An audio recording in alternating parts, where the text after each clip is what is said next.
funny. I mean, I certainly didn't intend to write within the horror genre, but I see the way it's creepy, and I certainly see the way it's been made to with like through catapults rendering of the book and the kind of incredible artwork that of yeah I see the way that it is being presented as a horror. Well, And so I listen, think, the word terrifying is in the title, so right, true. yeah. So I Yeah, mean, yeah. And I suppose that, some of that creepiness for me is actually such a day to day part of life in a world that is, in so many ways not working, in a world in which we have, this sort of foreshadowing, the constant foreshadowing of threatening scenarios playing out in the news. Um, so, in a certain way, I feel like, yeah, how does that creepiness, how is that drawn into the making of this story? I mean, so much of it is sort of background, I feel like the news just runs through the story. She clicks on stories and hears NPR. Um, and much of that is almost like, just basic verbatim documentation of what actually plays out. But how those, when you think of those things, when you bring them together in a sort of collage form, they might begin to portray a more terrifying image of the world. But yeah, Ada as a character, she really experiences this steady, low grade feeling of dread, certainly through the first part of the novel. well, and for listeners who might not have context, which is probably most listeners, let's talk about what the conceit of this book is. It is about a world in which women start to disappear. Mothers, in Mhm, particular, start to walk out inexplicably without a trace, and their families are left to wonder where they went. mhm, And some of them return. mhm. I mean, that's a very bare bones Right. overview, but I mean, Mhm, that's the conceit. That's like the, what do you call it? That's the high concept idea of this novel, is that mhm, something is causing women to walk away, to disappear, to vanish, mhm. right? That's right. Yeah. Um, yeah. And so,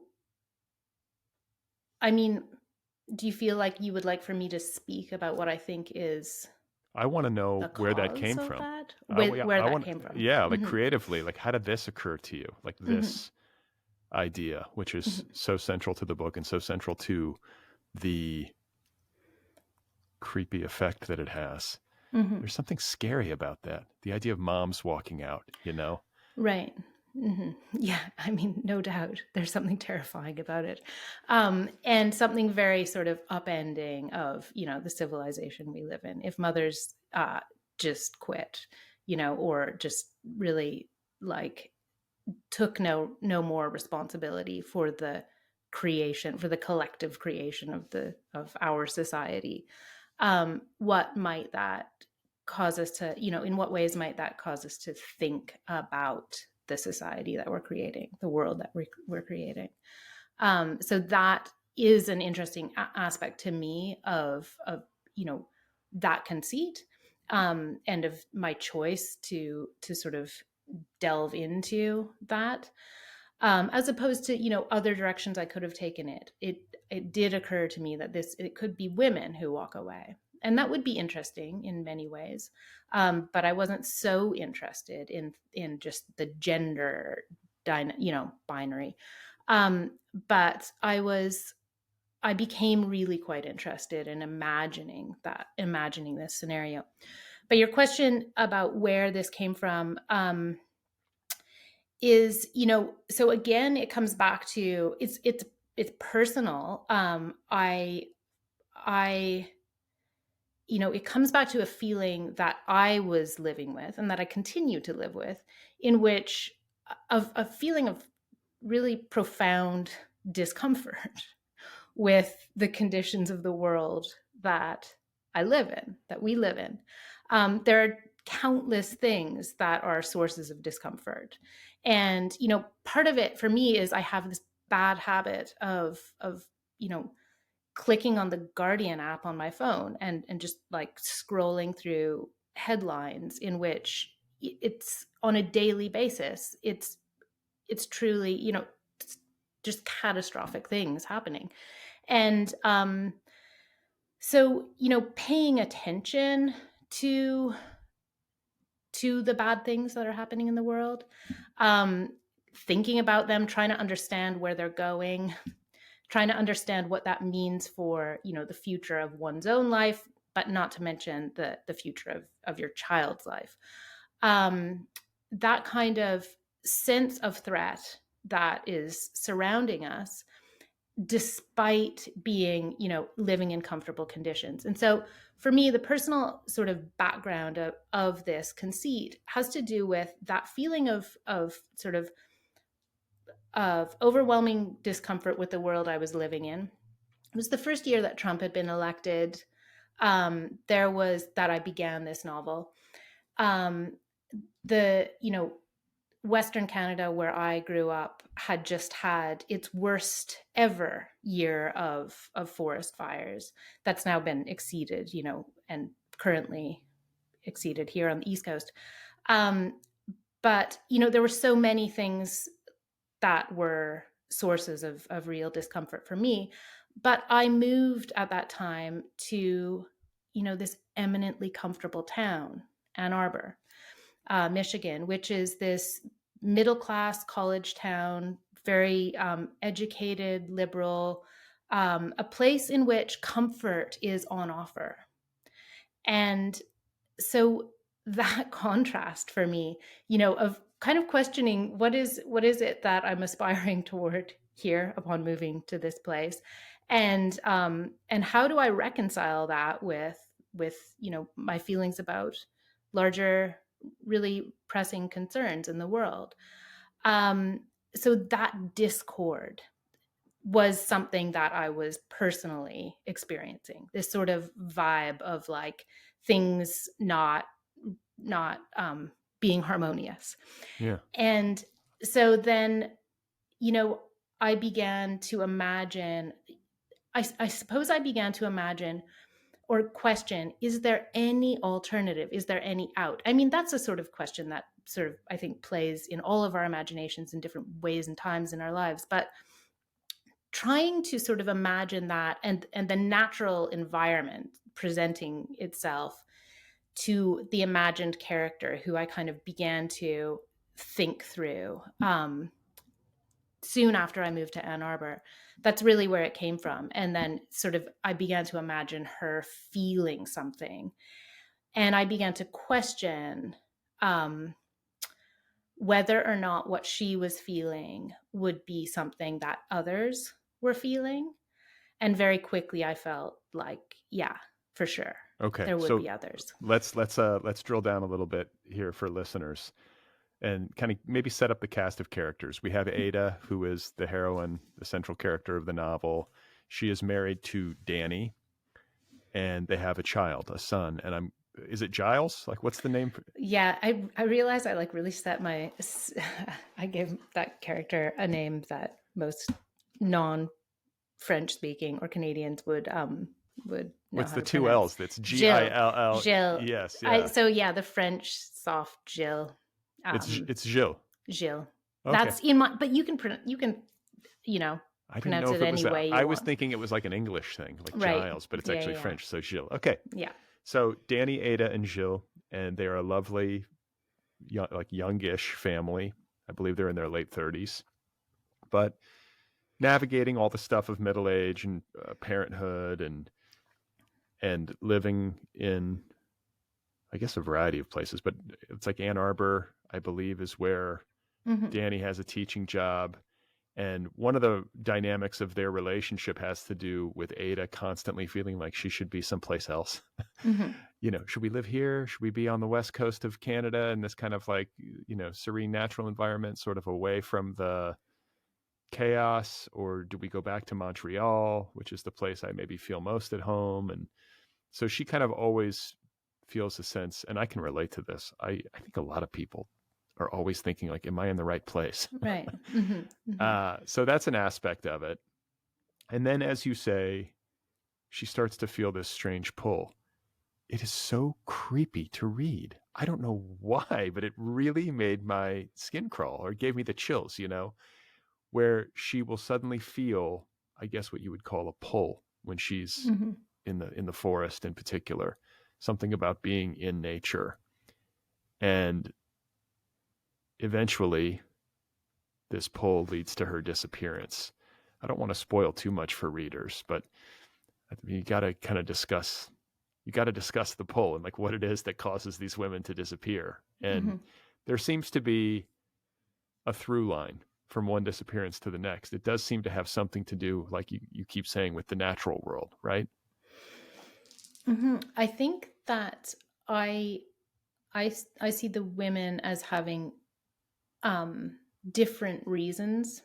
Each of the women whose kind of like account we get later in the novel of what was going on for them, there are different reasons. For her, there's this sort of this relationship with the natural world and this awareness of a kind of looming threat of the upheaval of the natural world through climate crises.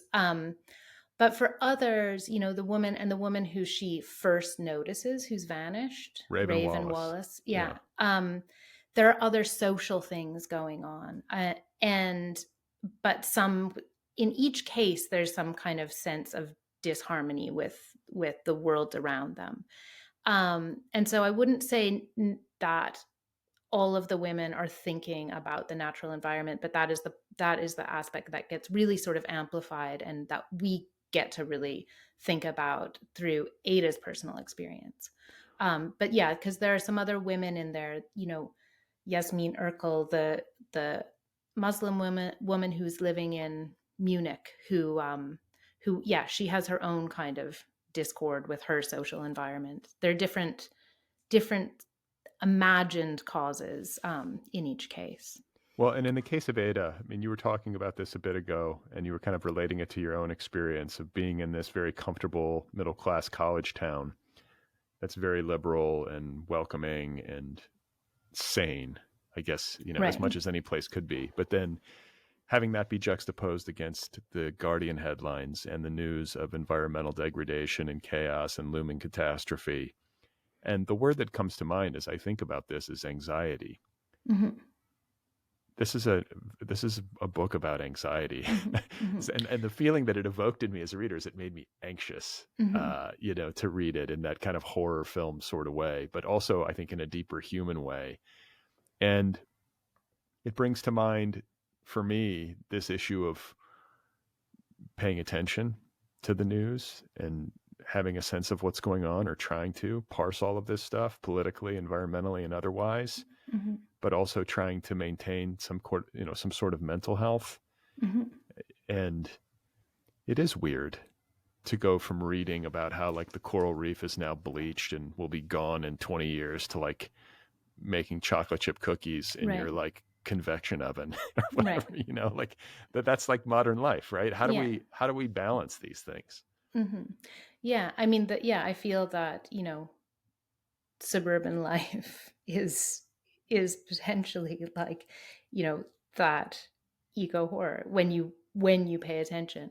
But I'm glad that you say that this is about anxiety. I mean, I feel that in many ways this novel is so much about a kind of her confrontation with her fears, and with her anxieties.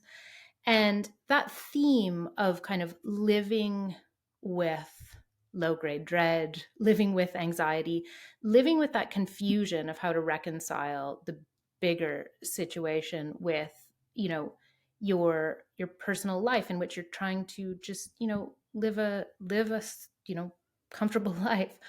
That is a theme in the lives of, I mean, all of my friends. Like that anxiety issues, questions of like how, and so much so for parents, the fear issues, Like, what does this mean for my child? What does that mean for my child? That's something that I feel is really common and really a part of the lives that we live in, in a world in which we receive so much information, in a world where we have, the news does kind of play a large part. Um, and so it's certainly that way for Ada. That is a part of her trajectory and a big part of her transformation in this novel. How she comes to face the things in her imagination, or actually kind of allow them to not play so large. Not to sort of go into the ending of the book, but I feel that confrontation with fears, there's a way of reading this novel as being a novel about that journey. So, I mean, we're all anxious. We all have anxiety. Do you feel like you have like more anxiety than most people when it comes to this stuff, that you're tuned into these frequencies maybe more than the average person? I mean, well, I don't think so. I feel that, and certainly writing this novel was not that I'm not into writing for therapy purposes, but writing this novel did allow for me to confront some larger existential questions. And so I have my own, way of thinking about, like, how is it that I get to sort of like come to terms, like in a certain way, become comfortable with a very uncomfortable world, because I don't think I'm ever going to like see the world be like just harmonious. It's not going to happen in my life. I'm not going to see that. It's not going to be a harmonious place. And so I can't live in a state of like hope for that to happen.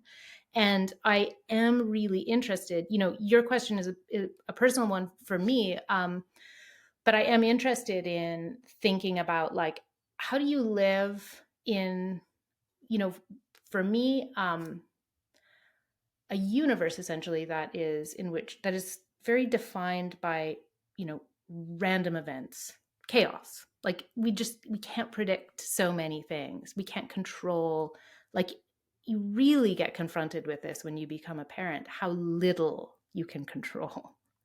There is, and I think that is a part of what like really transforms you when you become a parent, is that you get sort of like humbled. You're just like, here I am, needing to protect someone in a way that I've never needed to protect anything. And all of a sudden, I'm aware of all of the, possible threats. And these are the small things of, toxins and choking hazards and roads. But then there are bigger ones, bigger ones about, how to protect them from some of the major emotional challenges, from some of the psychological challenges. And the question of like what the future is going to look like, that's just very, very hard for me to see. Well, I mean, if you place this in time, you said you started this book in 16, like right after Trump had been elected. 17. Yeah. Mm-hmm. And I think you have a child, like one child. Mm-hmm. And were you a new mother at the same time, or close to it? I didn't have a child yet. Oh, you didn't? When I wrote the first draft. So But maybe we're thinking about it. I was fully thinking about it. Because the reason I bring it up is because that's another thing that I felt in this book, is that it's about anxiety, and anxiety knows no gender, but it's also, I felt like, maternal anxiety. Mm-hmm. About what it means to be a mother in this world, and to bring a child into this world, and to bear that weight. Mm-hmm. Like, that's definitely what Ada is wrestling with. And I mean, every parent wrestles with it, but it's more physical. It's more physically immediate for mothers, I think. And there's something, I think maybe women are just better at feeling things than men sometimes. I feel like, I don't know, I'm making generalizations, but I just felt that, and I sort of wondered about it. as it pertained to you? It sort of made sense Mm-hmm. that you would be either a new mother or anticipating or contemplating motherhood, and that this particular story would have gotten its hooks into you. Mm-hmm. Yeah, and I think, I think it's interesting to think about the ways that fears and anxieties play out for mothers specifically. And I think that I don't know anything about the biology of that. People have told me things about, that your brain changes when you become like a primary caregiver. And it actually like supposedly gets reduced in some way. Like you operate in the brainstem more, fight, flight. And I mean, it's interesting. This is a novel in many ways about flight, a bunch of women, mothers fleeing. But I think that a part of what I am really interested in with mothers and motherhood in this novel and beyond it has to do with the role that you assume when you become a mother, which is something that is kind of like historically and culturally invented and constructed. And there are all of these expectations on you as a mother. You sort of like step into things that you didn't even realize you've been internalizing, like images of the right way to be a mother are there for you. And our society really kind of holds mothers to account in ways that are very different than what fathers get. And so fathers do, you know abandon their children, their families, become creative geniuses, uh, despite, to the detriment of their children, historically all the time, or just like walk away, or be the one who's out working. Whereas women, we are very familiar with that stigma of a woman leaving her child. It's like it remains the unthinkable. It really is a taboo. And I want to Yeah. interrupt because I think this is one of the things that your novel does so well on an imaginative level, is that you really get into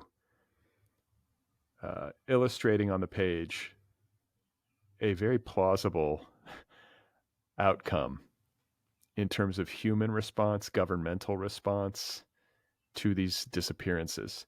Mothers start walking out on their families, and the CIA is interested. Like Hmm. law enforcement is interested because of how disruptive it would be Hmm. to the societal contract or whatever. Hmm. Like it could be this would be enormously disruptive if it were spreading, Hmm. if it were somehow contagious. Hmm. And then on top of that, when some mothers end up returning from wherever it is they went off to, there is pretty harsh blowback Hmm. and demonization of these women. How dare you walk out on your family, on your young children? There's that feels very plausible to Hmm. me, Hmm. so it's one of the other unsettling aspects, not only the disappearances, but what happens to society and how does society respond to this.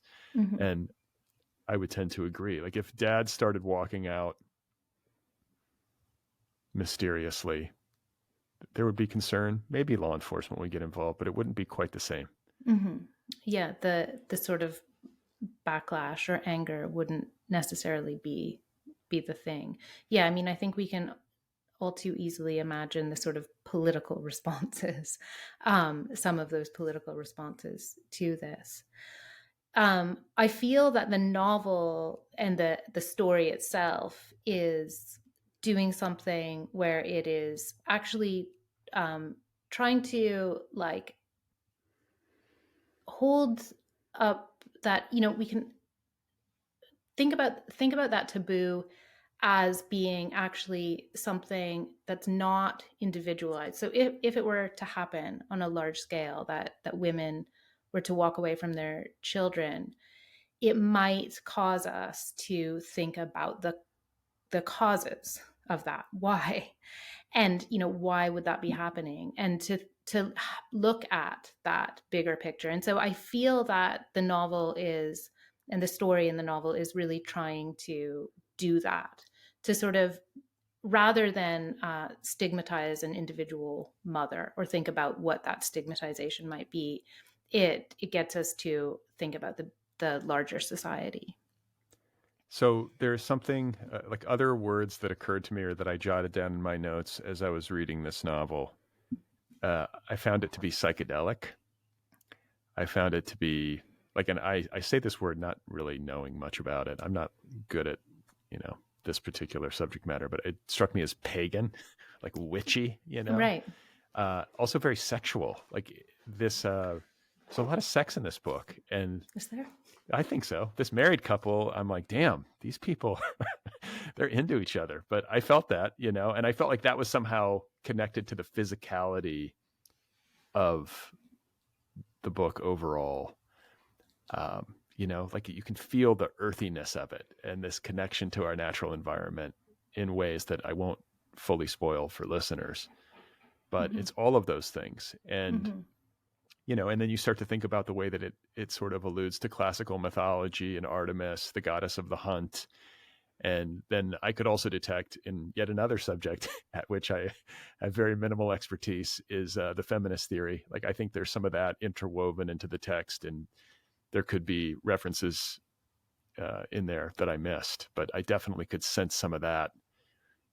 Correct? I mean, am I on the right trail? Well, I mean, with feminist theory, like certainly nothing inserted in there or like intentionally trying to sort of like allegorize some theory at all. I mean, but yes, clearly this is a book about women and about mothers, and we can read it through a feminist theory kind of point of view. But I definitely wasn't like setting out to uphold some feminist theory here. It's Or just like you said, to Mhm, allegorize it. That makes me happy mhm. because I totally missed it if you had, and I was gonna have you explain it to me. But even so, it feels like it's embedded in there Right, somewhere, like right. subconsciously. Hmm. And I'm wondering at which point. I mean, we've kind of gone through some of the paces in terms of how this thing came together, where you start to imagine these disappearances, and then some of the women returned. I mean, this is the sort of core conceit of the book. At what point did you realize that it was creepy and eerie and like kind of had like a horror vibe? Like this had to occur to you. If it wasn't something that you set out with intentionally at the outset, at what point did you start to get creeped out by your own book? Or did you, Yeah, it's funny because you're presuming I did, but I mean, I suppose, no, there were certainly times when I was being creeped out by it. Not as creeped out as some of the things that are happening in the book I'm writing right now, but I um,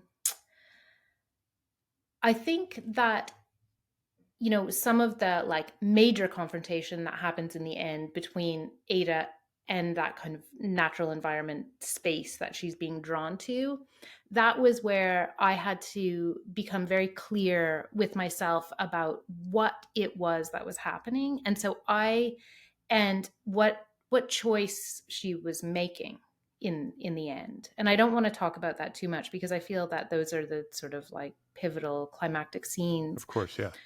But I could go back a little bit to what you were saying about the kind of like sexual aspect of the book, because I think that it's an interesting thing that I have, having finished the book now noticed actually. But in terms of her relationship with the natural environment, but I think that it has become quite interesting to me to think about the different ways that nature plays out in this novel. And I think there are, nature takes many forms. On the whole, I would say the novel is actually trying to, and I feel that I have big questions about how, any separation between ourselves and nature. Like I don't think of nature as being some other space at all. Does this have anything to do with psychedelics? Like that's where my head was going as I was reading it. Is there anything psychedelic in this book's origins at all? But what do you mean? I don't know. Like, You take acid and think about this oh, stuff? no, Okay. no, I was Okay. not on drugs when I wrote this book. I'm not No. saying that you were on drugs when you wrote it, but was there any inspiration? Like, did you have, because I feel like there is something that happens on psychedelics when you are in a natural environment that feels like undeniably, what's the word?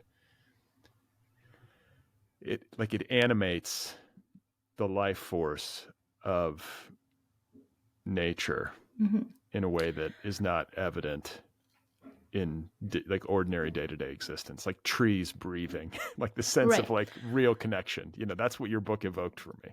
Right. And so, I mean, maybe there is some personal background there, which has to do with like the place that I grew up, which was like I literally was in the middle of the woods for the first 12 years of my life, like deep in the woods with a waterfall behind my house, a creek running by it. And Where was it this? was in British Columbia, in the mountains, sort of southern interior of British Columbia. And it's a real kind of hippie community, a draft dodger community. My parents were, well, my father Irish, my mom from California. They went and did like a very back to the land thing, built our house in the middle of the woods. And I had, two dogs and three sisters, and we roamed around the forest and really inhabited that space in a totally free way.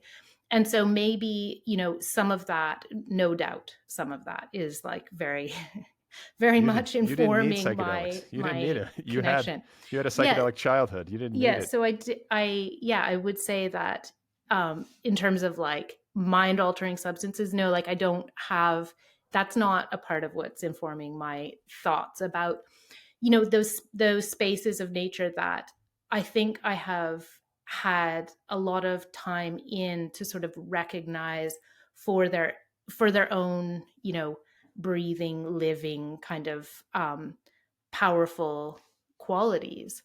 And I yeah, I think, when you do spend a lot of time in natural environments, you really kind of come to notice that you too are just an organism. I mean, really, that there's not, that we don't have this kind of, there is no such hierarchy in nature in which people are the better of the beings. Well, it's funny, as you talk, I'm thinking of a conversation I had not too long ago on this show with Emily St. John Mandel, also from BC, though I think more coastal, also Hmm. from a kind of back to the lander childhood. Also in her novel, Sea of Tranquility, pivotal supernatural moment happening in a forest. She was raised in a Right. forest. And I remember speaking with her about this. And I seem to recall her talking about, much as you just described, spending a lot of time kind of on her own in the forest, having like what would be considered today, especially in the age of like helicopter parents and like drone surveillance cameras, and all this Hmm. stuff, an unusual level of freedom. Right.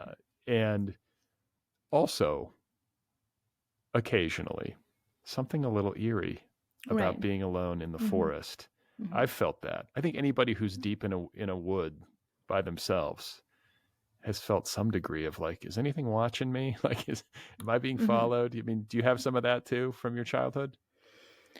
Yeah, I mean, I think do feel really quite comfortable in those spaces, not at night. See, we all have our But or exceptions. not deep out there all on my own. I did always have a couple of dogs nearby. So it made it, put the fear of bears or something like that.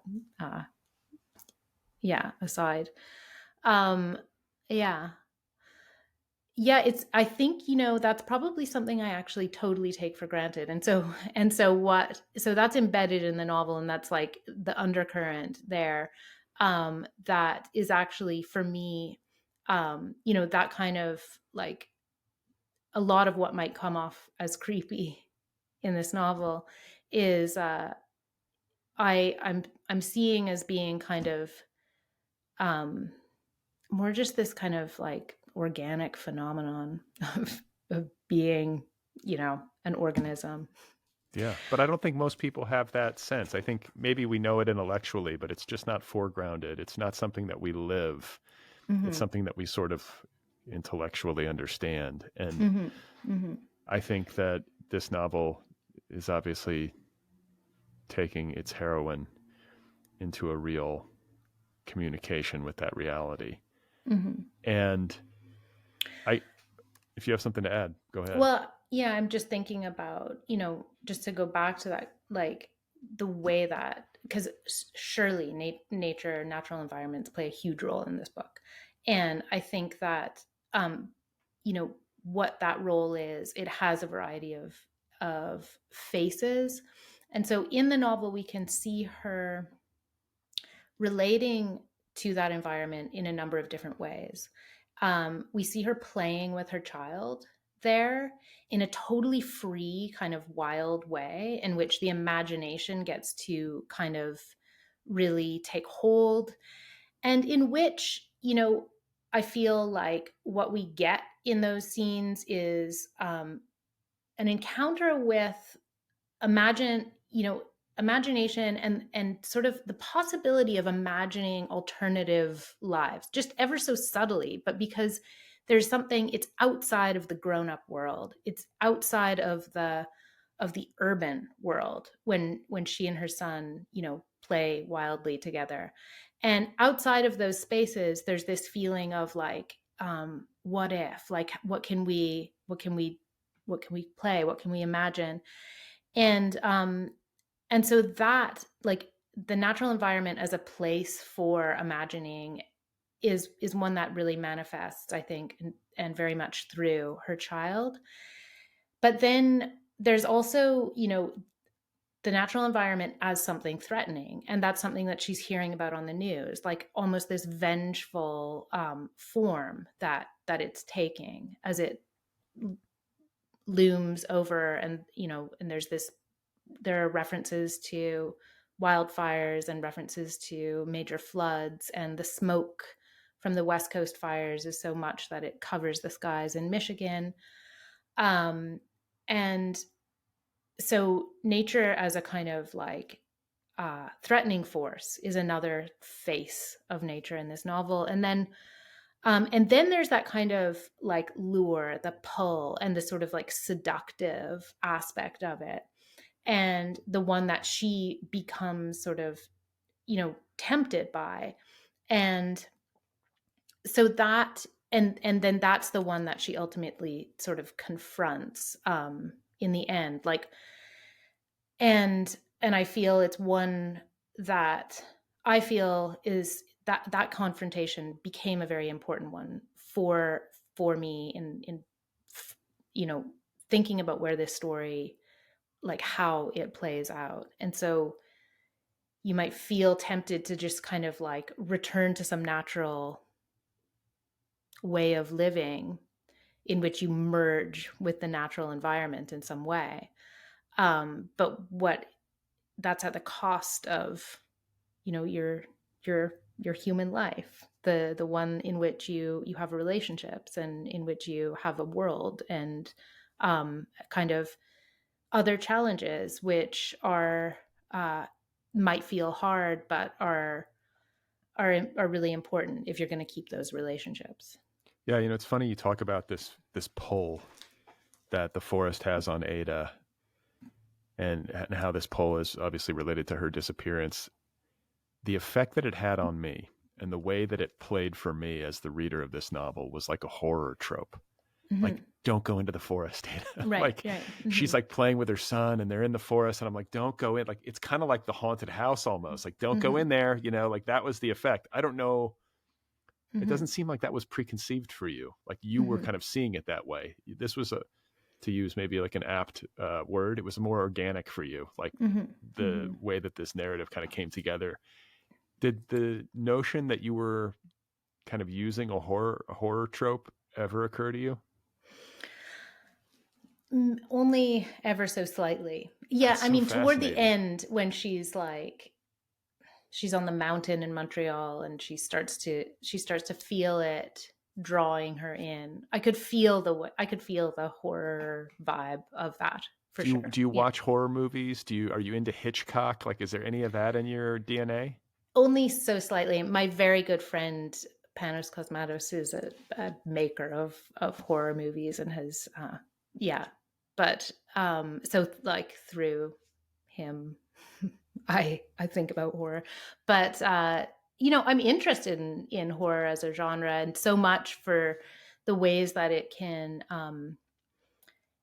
so often it can be so absurd, and it can really but it in its best manifestations, it really casts a light on social phenomena that are really problematic. Yeah. Well, And I think maybe especially like in contemporary times, like horror movies to good effect, I would say, have kind of moved more in that direction. Like they've Mhm, always done that, but it feels like I don't know, that's kind of a trend. Like that right. genre seems to be a space in which we deal with a lot of very important issues Mhm, mhm. in a way that maybe is palatable to large groups of people. it's it's interesting. Yeah, and maybe it's a trend because maybe we're maybe writers, filmmakers are contending with and noticing more issues. I don't know. I mean, there's never been any period in history in which we've been yeah, On top of our game. free of horror. Right, right.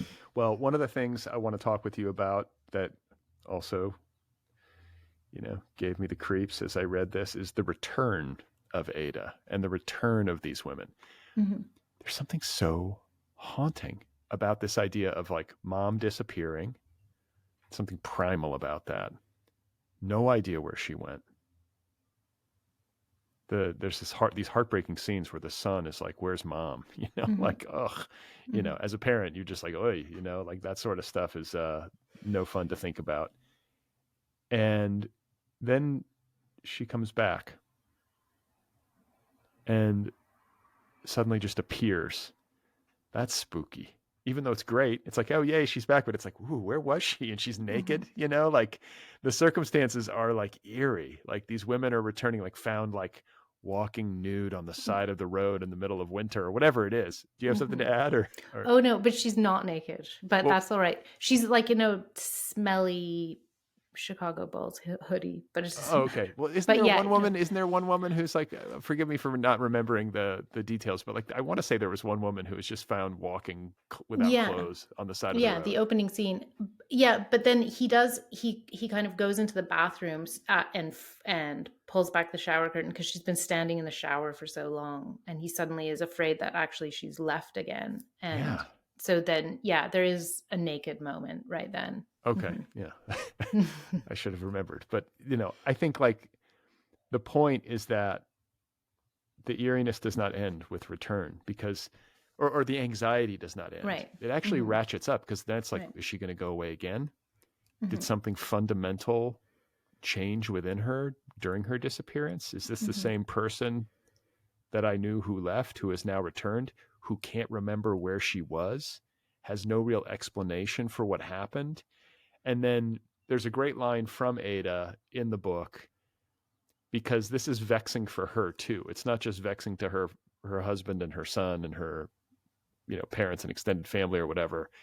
She says it's hard to explain to some people that you're doing better than ever after you messed up their life. Right. So her disappearance threw her son and her husband for a loop, obviously. And she gets back and she's in this state of limbo, not really knowing exactly what happened, but feeling pretty great. Mhm. And everything's kind of off kilter because of that, not just for them, but for the reader as well. You're sort of like, I don't know. Again, I was thinking of a horror movie. Is she possessed? I didn't know Mhm. what was going to happen. It was really destabilizing. Yeah, and at that point, the point that she returns, we're in Danny's point of view. And so we don't get to be in her head. And so we don't get to know her thoughts at that point. And that felt really kind of important to me to have, just structurally in the novel, to have that outside encounter with her. And through his point of view, and which has been so horrible, he's just been put through the worst thing. And um, and she's not forthcoming, and he doesn't know what to believe about what she says, whether or not she remembers anything or not. And really the question of what happened is one that then I think the reader is really in the role of imagining, and that feels very important to me there, so that that space for the reader's kind of encounter with that absence, to play out there. um yeah, because that's something that, as the writer, I don't get to control. I just get to like set it up, leave it there, and then we can so feel the tension, and feel and experience the questions of what happened, which feel to me to be like very important in terms of the overall narrative, and thinking about what did happen, and what is this about, what are these disappearances about. Well, I mean, that's got to be something that you had to work through as the writer. I was asking myself, as I often do when I'm reading a novel, like, how is she going to land this plane? Mm-hmm. Like, how are you going to take this premise and then like resolve it? Mm-hmm. Not a Mm-hmm. simple task. Did you have an idea of that at the outset, or was it something that you had to work toward? Yeah, I mean, I had some ideas of the direction I was going. Um, but then it became something that I had to really take a lot of care with, especially around the ambiguities.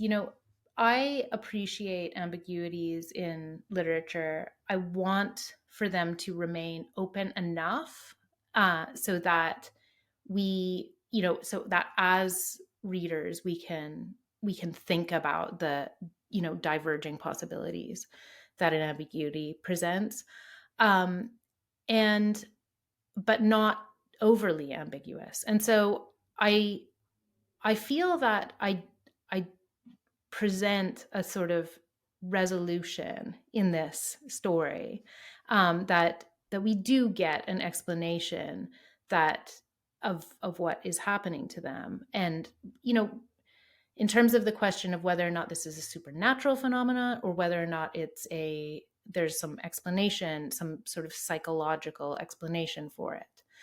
However, the ultimate cause of a possible psychological explanation is one that I did not want to like nail down or name or say this was definitively what it was about, because that's the space where I feel, some of those questions of like, why is it that women might spontaneously begin to, you know enter some fugue state and just like abandon their homes and lose their memories and not know what's happening.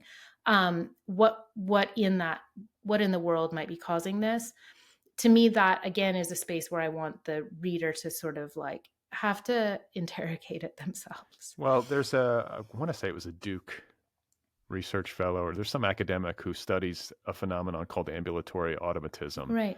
or dromomania, Mm-hmm. who appears in the book. And Mm-hmm. so this gets name checked in the text, and I'm immediately going over to my phone to like Wikipedia this. It's a real thing. Right. I didn't Mm-hmm. know that. Mm-hmm. Mm-hmm. People do sometimes just spontaneously just start walking. Right. Mm-hmm. Like, did you know that prior to writing this book? So I had heard vaguely, and then while I was writing I needed to go and look into what I had heard. Like it came back to me. And so this scholar Ian Hacking, who I reference in the novel, he did document, he wrote a history of these events that happened in Europe, in the sort of during the industrialization, where men began to wander and sort of lose their memories entirely, and they would be found far from home and without any knowledge of where they had come from. And so yeah, so that was something I then wanted to sort of weave into this novel as, for its realism. And also Uh, for its ambiguity, mhm, like at least that was my experience as a reader. I was like, whoa, well, maybe there is like a scientific explanation for this. And, there's something acutely sad and plausible, like, and even logical about, I think as this scholar laid out, men during the Industrial Revolution who had previously lived like an agrarian existence or whatever, suddenly working like 14-hour days in a factory, mhm, just like having a psychological break essentially because mhm, the changes to their existence were so profound mhm, and onerous. And to then sort of fast forward and think about the kinds of changes that we might have to be dealing with environmentally mhm, in the not too distant future mhm. seems plausible to me, that some people Right. could just be like, you know what, was formerly living, whatever it is, an existence where I was able to fish for my livelihood and my sustenance and live on this island. And now I'm in a big city because my island went under the sea. You can Mhm, start to think of scenarios where people mhm, might be forced to shift so profoundly that it could be deeply destabilizing. mhm. Yeah, like a sort of psychological displacement, Yeah. just a loss of place. Um, and so, having mothers be the ones that this happened to is, yeah, that became like quite, uh, that, you know, something that I could imagine, because of the way that mothering and motherhood and parenting is so future oriented. It's so much about raising your child into a future. And when that future is very murky, when you're going, well, is this place going to be burned down? Is, where are the sea levels going to be? Like, I can't move to that city. That's going to be destroyed in 15 years. Like, can't raise my child there. Yeah. So that is very destabilizing for that role, that particular role. And yeah, just to come back to that whole theme in the book, the motherhood theme, I feel that mothers are figures in our society who are potentially, going to relate to the threat of something like climate change in a more acute way. Possibly. I mean, certainly this novel is proposing that. Um, because of the nature of that role. So, if part of the role of being a mother is to sort of mitigate danger, then that particular danger, the danger of climate change, the threat of climate change, is one that is going to create a unique relationship. Yeah, be the source of a unique relationship. So there is that section of the book where Ada is relating the story of Artemis, the goddess of the hunt, and this experience that she had in Greece, where she was on this hike and went down into this canyon and sort of felt a kind of spooky supernatural charge. Like she felt something but could not quite name it, and then later learned about the history of this place and how all of these women had leapt to their deaths and thrown their babies to their deaths because the village where they lived was being sacked or whatever it was. And I'm wondering, because this book has such a supernatural vibe and such like a spooky vibe, if you have ever had in your own life a supernatural experience or been in a situation where you felt like a charge like that. Like, do you have any kind of connectivity in that sense? Because nothing like that ever happens to me. Like, I want to see a ghost. The ghosts Yeah. don't want to see me.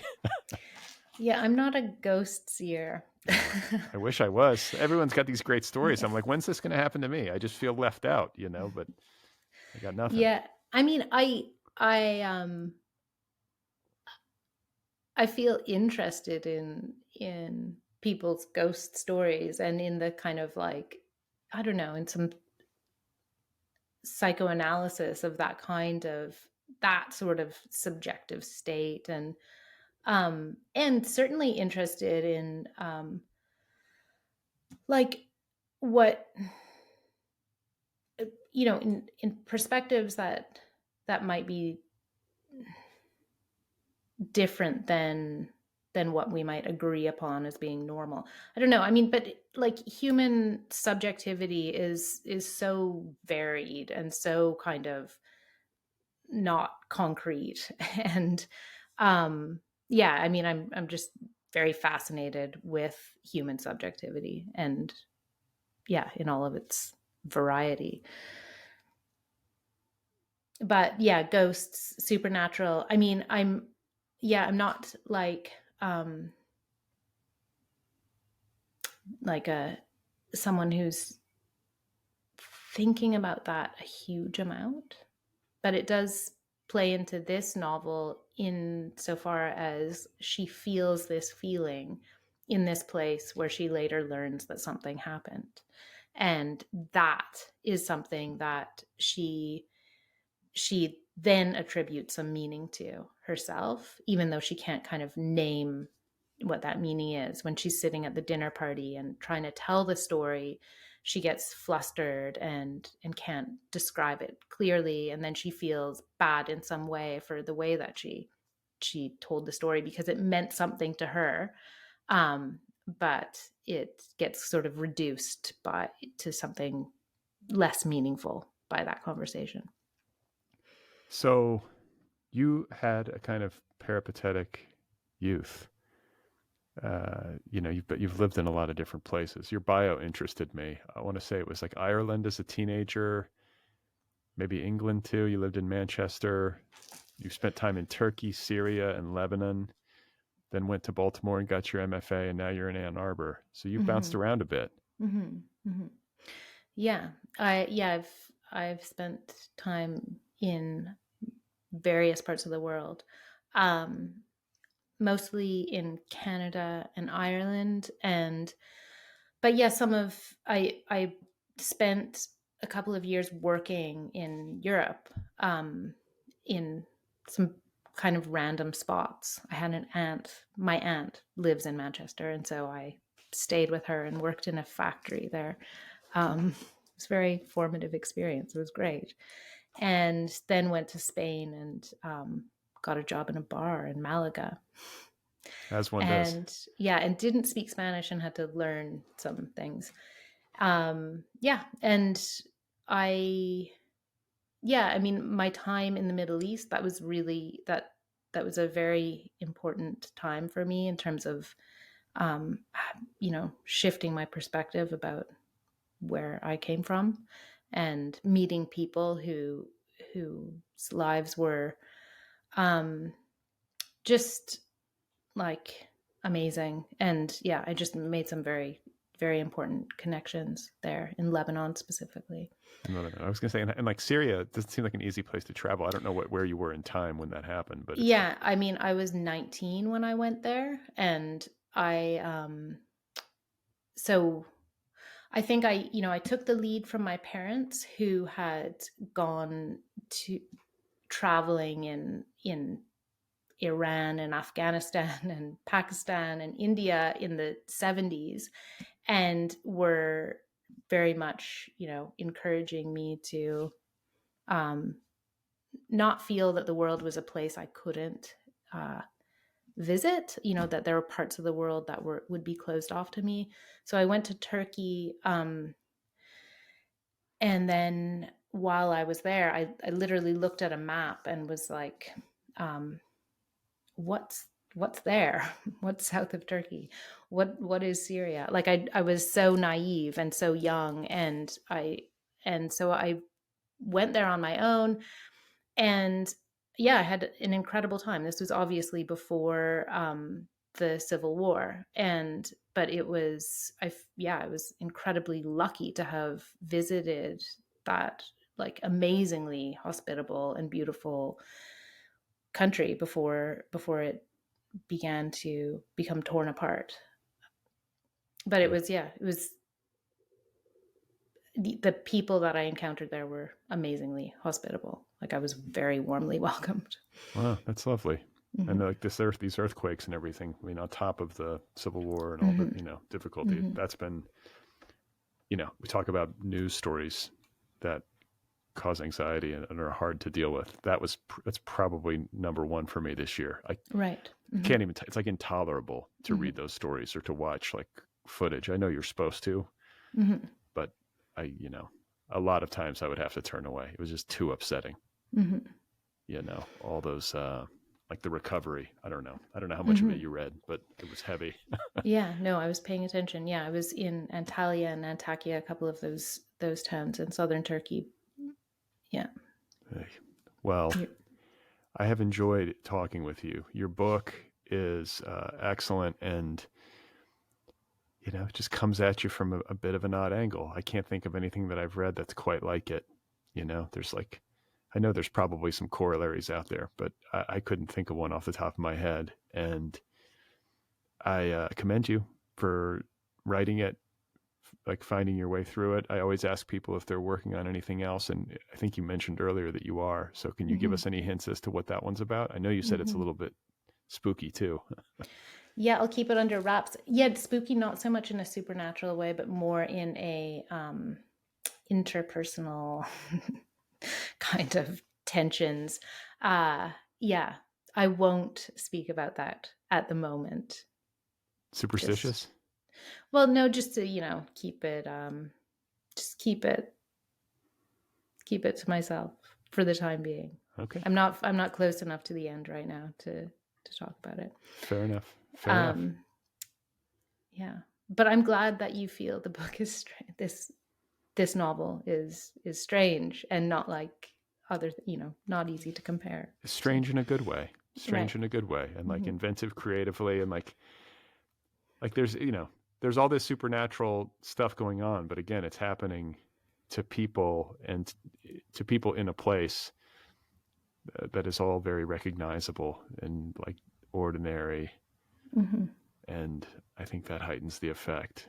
But I just love it when there's something like really like coolly imaginative happening in a text, but yet where it's grounded. Right. Like, that's what's happening. So kudos to you. I wish you well in this crazy world that we live in. Don't read too much news.